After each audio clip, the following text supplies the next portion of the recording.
halls of power are often seen as distant and unapproachable. Yet today's youth are finding ways to make their voices heard in an era of rapid technological change and pressing global issues. Young people are not just participating in politics, they are reshaping its very landscape. That is where we all learn about what is happening for Nigerian youths.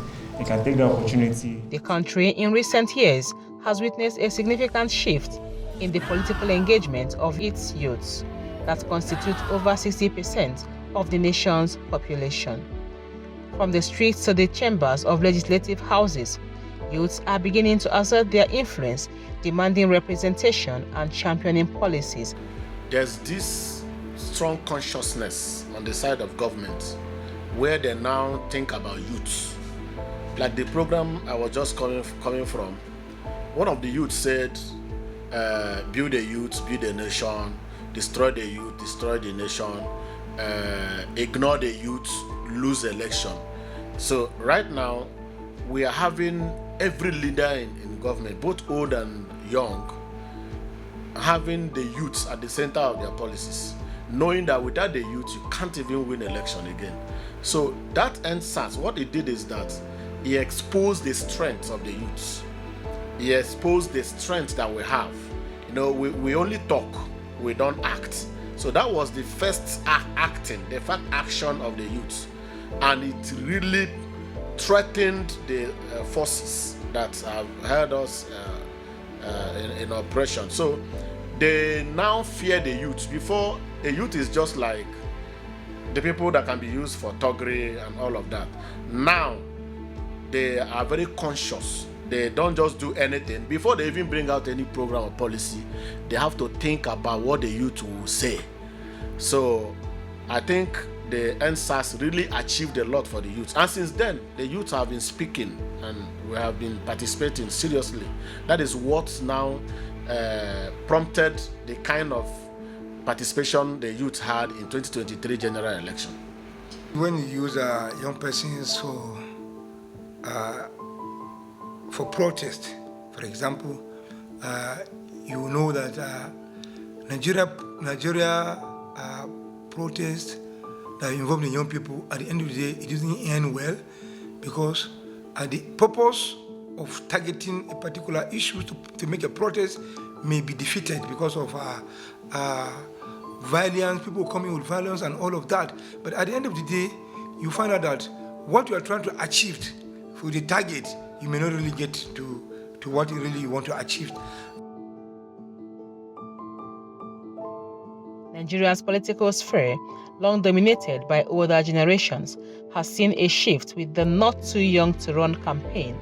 Launched in 2016, it led to the 2018 law reducing the minimum age for the presidency from 40 to 35, governorship from 35 to 30, and legislative offices from 30 to 25. When the bill of Not Too Young to Rule was passed in Nigeria,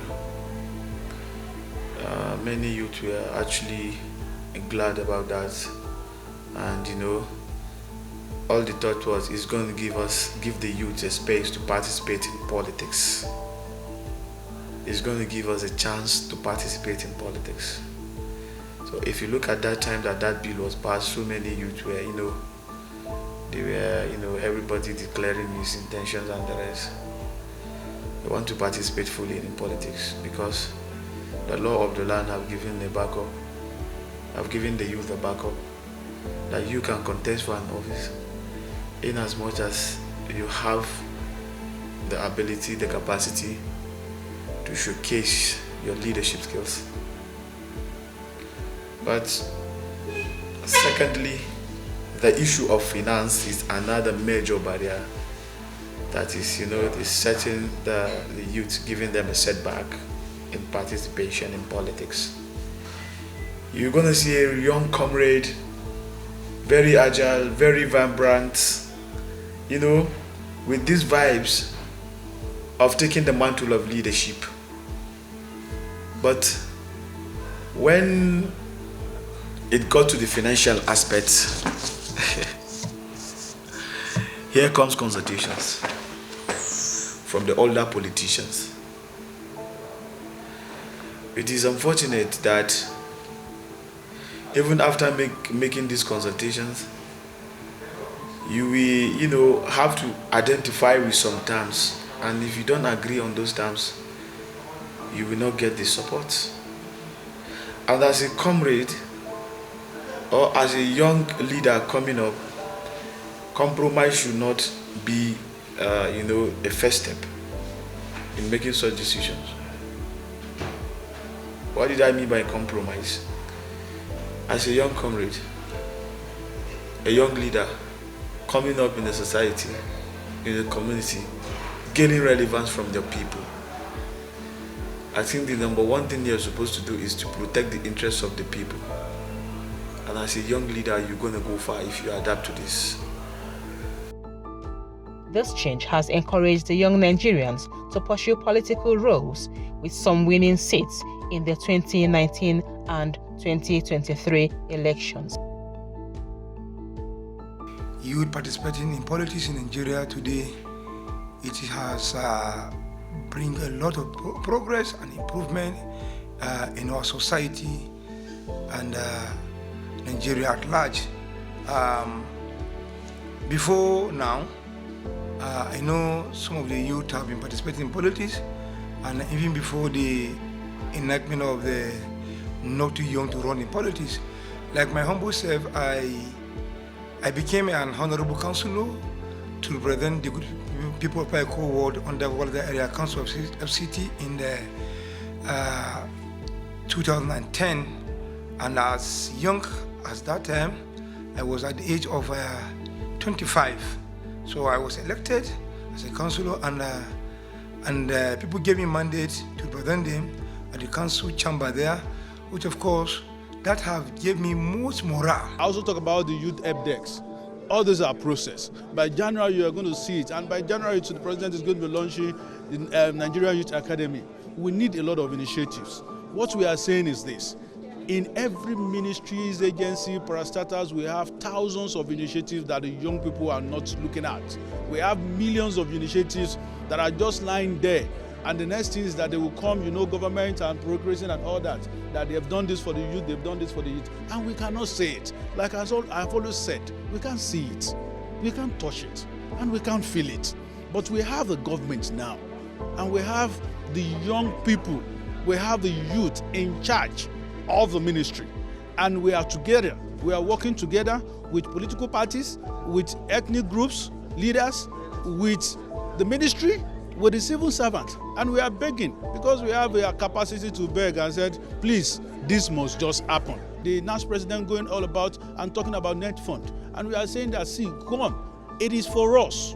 Nobody is going to take this away from us, and we are the voice, and we have made sure that we are standing to be a genuine voice and a servant. It is not as business as usual.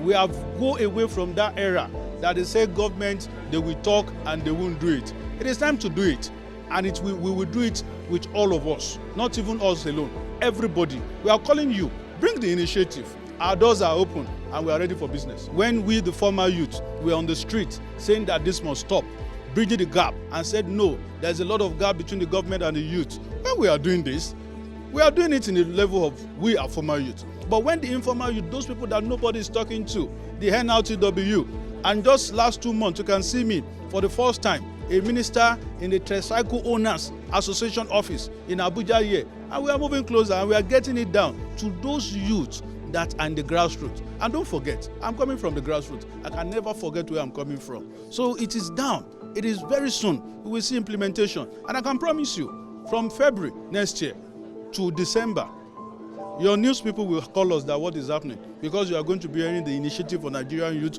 what we are going to do, implementation, collaborations, and all that. We are ready for this business. We are not joking anymore.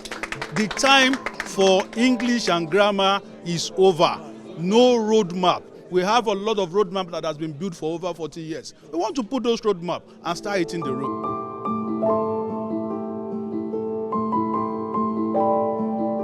Despite this progress, young people still remain unrepresented in Nigeria's legislature, with only 13% of legislators elected in 2023 under age 40.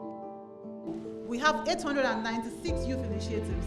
That then helps us to push for 2,000 youth initiatives in 2025 or 10,000 youth initiatives in 2026. Young people want to understand where the powers are distributed for them.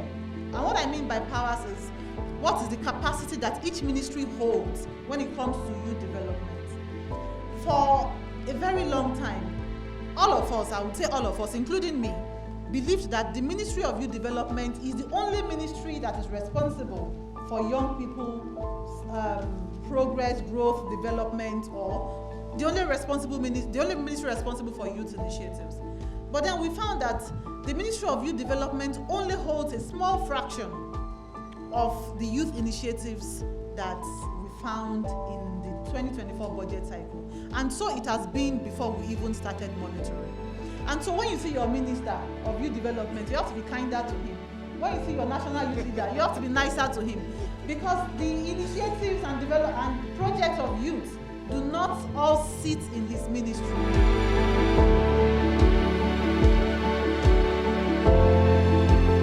Over the decades, the youth of this country have clamored and advocated for a lot of things. One has got to do with youth inclusion in governance, youth participation, and also youth-driven initiative and giving priorities to the youth. It is important to note as well that we live in a very interesting times, that this generation of youth want things done. And when we want things done with speed and convenience.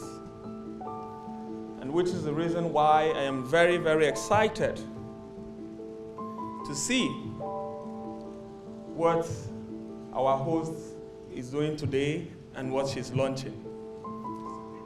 Sometime last year, she shared this idea, and I said it was a very brilliant one, and I'm excited to contribute and be part of it.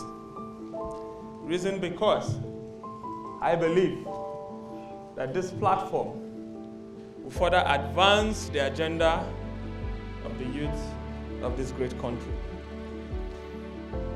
And I want to push further by appreciating, and please, let's give another applause to that, the President and the Commander-in-Chief of the Armed Forces, President Bola Ahmed Tinubu.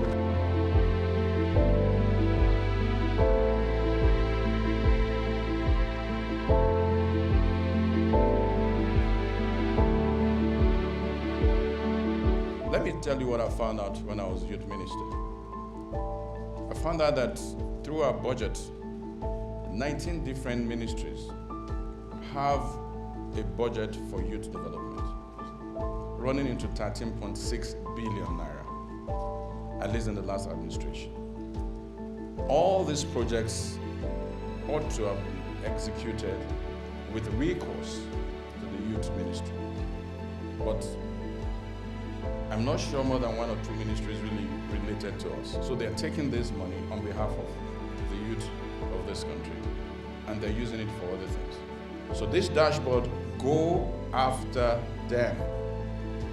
Find out the ministries, is in the budget, it's a public document. Find out the ministries that have budgets for youth development. And I think the larger job is for the comrade minister. But since there's a dashboard and there's really an assignment and a mandate for the dashboard, find out these ministries, provide the information around them, approach them. Some of them don't even have youth programs. You can develop your youth programs and pitch it with them. Those monies are appropriated, they are meant for youth development, and the youth ministry is to coordinate that. The dashboard, it brings about accountability and transparency that I talked about. And I know you've had this so many times over and over again. The youth demography for our country is critical for our development. Beyond that, across the African continent, the youth demography is massive and there's a need to connect the youth within the African continent to be able to drive innovation, to network across countries, to share knowledge and skills, and to make sure that we power our country forward. I know there's a concept of Youth Connect, which is domiciled in Kigali. I'm sure we are plugged to it. But let's come back home. We have seen a president that has given opportunities and will continue to give opportunities to the young people of this country. We do know that we need more inclusivity, and that is assured. But what's important is that the sense of inclusivity does not stop at getting a political appointment as a young person. It extends to plugging into the electoral process. Many of you can run as councillors, as local government chairmen, even as governors. So don't wait because you're just waiting for an appointment from Aso Villa. You must consider these various levels of opportunity and service and plug yourself into it. And the future for our youth starts now, not in the future. That's one. We've also gone past the era of trying to indulge the youth. There's a place for comradeship, but the question is, what are you doing? If you don't have the skills for the 21st century, no matter how much you shout on the rostrum or on the social media platform, you are not ready for the challenge ahead. You must upskill, you must get new skills, you must empower yourself. It is that power that you get, the skills that you have, that will make a difference for you. Dishonesty, which is the corruption, has really discouraged the youths such that they cannot believe any politician. Even now, even if you know someone as very sincere, once you hear, like me, I've been an advocate of the youth for a very long time. So in 2019, I registered Society Wellbeing Advocates of Nigeria. People see me, some youth see me as an angel who speak for them. But immediately I was elected the national youth leader of APGA. Some people now begin to tell me they don't trust me again. Not that I changed, but because I've involved myself in politics. So now they see politics as dirty. So anyone who is there cannot be trusted. And this happened to Nigerian youth because majority of the people in politics did not show them transparency, honesty. They all got corrupted. And then this corruption has discouraged Nigerian youth to the extent they have no single trust for politics. So I'll be calling on the young ones because my disappointments majorly are on those youths who got opportunities, because this government of President Asiwaju Ahmed Tinubu has really given youth opportunity in his appointment. So we have a lot of young people in this government. So what I am asking them is to be the change. They should reflect those things they were saying before they became whatever they are today. But it pains me when you see a young man given opportunity, get himself involved in corruption. The first major corruptions that happen in this government happen with the young people. So the young people, when they get there, they want to even surpass the old people we're talking about. So we, the young people, should start the change. Let our fellows in the streets know that politics is not dirty. It's actually dirty people that are playing politics. Challenges, however, still persist, and these include resistance from older colleagues, high campaign costs, as well as the influence of godfatherism, which limits independent voices. Either we like it or not, godfatherism is a monopoly of intentions in the Nigerian politics. We have had different cases. We've had different experience of godfatherism. We've had governors that emerged as winners, but because of godfatherism, monopoly of godfatherism, they cannot come back second term. When we're talking about mentorship, what is mentorship in politics? Getting a mentor, having a mentor that will be advising you, giving you guidelines, telling you how to go about things, how to win, some decisions without any condition of maybe paying him back or giving him back. He mentors you on the free will and the political sphere. Teach you how to emerge, teach you how to play politics, teach you how to win an election, teach you how to win the mindset of the people. This is mentorship, if you ask me, without expecting anything in return. And by so doing, if God permits and this person emerge, you will see respect, you will see, cooperation, you will see collaboration, because your mentor is your mentor. He mentored you before you get to that stage. And you were loyal, you are listening to your mentor, you are working with his advice and the rest, and today you emerge. Remember, people who want to mentor on a free will, they don't demand for anything. They will just tell you, your success is my success. I want you to be there, not for my interest, but for the interest of the people. You will agree with me with what has just happened today, that for over 40 years, Nigerian youth have not been able to see the government of this country.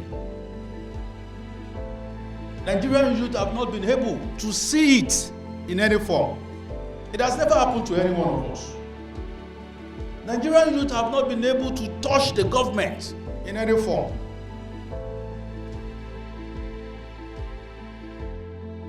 Nigerian youths have demonstrated civic engagement, notably through the 2020 EndSARS protest against police brutality, which grew into a call for accountability and good governance.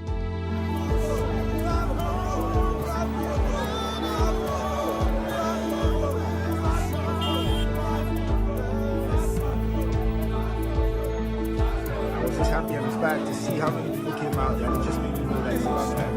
About time to take this struggle on social media. It's about time to take our complaints beyond social media. We need to get out there and protest. We need to let our intentions be known.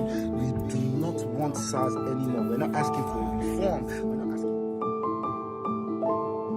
asking. Civil organizations, NGOs, Nigerian Agency, National Orientation Agency, and other organizations who are talking about good governance, it beckons on them to carry out this kind of duties, moving like we now in the forum of the national youth leaders of all political parties in Nigeria, which I am the chairman. We have a plan of touring schools, secondary schools, where we move from senior classes of all the secondary schools from one school to another, giving orientation to the students who, of course, will be in their 18 years and above, so we're giving them political orientation, telling them how politics is not a dirty game, but politics is crying for good people to come in, talking to them on how to see politics and not the way we are seeing it now. This education, this civic education, this political orientation will really help people to come into politics with a different mindset, and it will encourage the young people to also engage in politics. So, but the problem you have is that there's too much lack of information. To sustain youth engagement in politics, electoral reforms are needed to lower campaign costs and ensure fair elections. Strengthening civic education and leveraging platforms like social media and youth town halls can amplify young voices and connect them with policy makers. Young people are not just the future of politics, they are also its present. Their participation in legislative processes and advocacy for youth-focused policies is reshaping governance and challenging traditional reform. Ensuring their full inclusion in political system is not just a matter of fairness, but a necessity for sustainable progress.